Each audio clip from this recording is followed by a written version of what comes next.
Dr. Frankl, what is the difference between people who are able to pick themselves up, get over life's problems, and those who are not?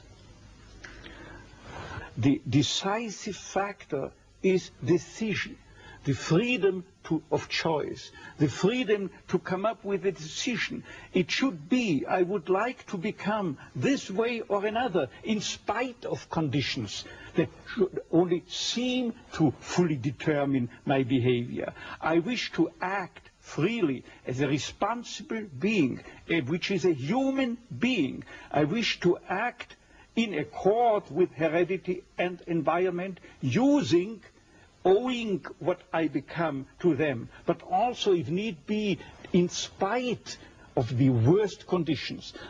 This is exactly what you could watch and witness under severe, extreme conditions of stress, or of tragic conditions. Just think of people living for several years under the worst conditions of a prisoner of war camp. There's a whole body of psychiatric literature about that, or for that matter, in concentration camps. And this is what should be acknowledged. People are free, and if you watch or study the lives of such people in just a detached, down-to-earth, strictly empirical, scientific way and fashion, in another way than you presented it and you commented it, in another way, then people get the picture, the impression of a human being as something, not someone, something that is fully determined. Whereas they don't recognize and acknowledge the freedom and the responsibility for themselves, the responsibility for making something or someone out of himself. So your basic philosophy is that life has meaning under all conditions, but how easy is it when there's a sense of hopelessness, a sense of despair, to recognize this meaning? Let me confront you with a somewhat strange definition of despair. As I'm used to proclaiming is that despair can be explained in terms of a mathematical equation. D, capital D, equals S minus M. What does it mean? Despair is suffering without meaning. As long as an individual cannot see any meaning in his or her despair, he or she will certainly be prone to, in its suffering, I wanted to say, no meaning in the suffering. He or she will certainly be prone to despair and, under certain conditions, to suicide. But at the moment they can see a meaning in their suffering, they can mold it into an achievement, they can mold their predicament into an accomplishment on the human level. They can turn their tragedies into a personal triumph. But they must know for what. What should I do with it? But if people, like so many segments of present-day society and population, cannot find any meaning whatsoever in their lives, cannot see anything meaningful, they more often than not have something to live by, or say at least enough to live by. They cannot see anything to live for. What is the answer to the question, why me? Why did this happen to me? The answer to such a question is nothing that a psychiatrist or any other type of a scientist can come up. But I would not share the opinion of, say, Jean-Paul Sartre, who said we have to accept and to shoulder courageously, heroically, the absolute meaninglessness of our lives.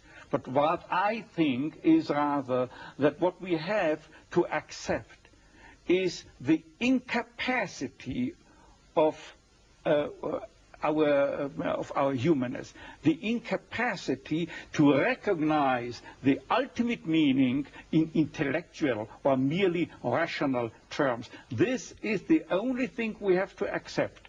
But still, we may believe in an ultimate meaning, but to lead someone, say a patient, to eat the way for him to such a belief, to faith, is of course not the business or job to be carried out by a psychiatrist, but rather by a theologian. Tell me, to what extent do you feel we have choices in the things that befall us? Our freedom is a finite freedom, a limited freedom. That is to say, a human being is never fully free from conditions, be they of biological or psychological or sociological kind. But the ultimate freedom is always and remains always reserved to ourselves. That is the freedom to take a stand to whatever conditions might confront us. How we react to the unchangeable conditions is up to ourselves. In other words, if we cannot change the situation, we have always the last freedom to change our attitude to that situation.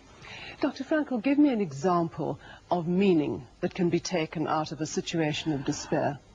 I once received a letter from a young Texan student who told me his own story. At the age of 17 years, he had an accident when indulging to his diving sport. And from that time on, he was paralyzed from the neck down. And he wrote to me, "I broke my neck, but it did not break me. I am at present helpless, and this handicap will remain with myself apparently forever. But I have not given up my studies. I went, because of my own helplessness, to help other people. I want to become a psychologist, to help others. And I'm sure," he wrote to me, "that my suffering will add an essential contribution to my ability to understand others and to help other people." This man, three years later, was invited by me to deliver a lecture, to read a paper at the 3rd World Congress of Logotherapy taking place at the University of Regensburg in West Germany. He was brought in and with his wheelchair by a plane from Texas to West Germany and delivered a lecture under the title, "The Defiant Power of the Human Spirit." The last sentence read, "I know that this is true because that man was me."